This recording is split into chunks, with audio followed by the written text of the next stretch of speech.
Hello everybody, and welcome to this demonstration on Attendance Radar. Today I'm going to show you the premium feature of creating repeating sessions, either daily or weekly. So the first step is to create a new course. We will call this course Business 101. We will save the course, and here you can see repeat training. So you can choose to repeat every day or every week. In this case, we're going to choose every week, and we want it to repeat for 10 weeks. So 10 sessions. And here you can put the location, i.e. classroom 205. You can then save the training. And as you will see, all the sessions appear here. This makes it very easy for the trainer to simply go in and pick the exact same session without needing to repeat this every time. And if you would like to do this on the web version, you will follow the exact same steps.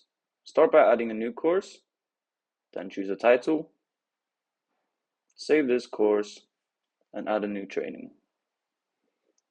Here you can put the same location, classroom 205, and then you will see you can repeat the training either every day or every week. In this case, we're going to do the same as before and put 10 weeks and save the training. And that is how you do it on the web version. I hope this helps. Thank you so much.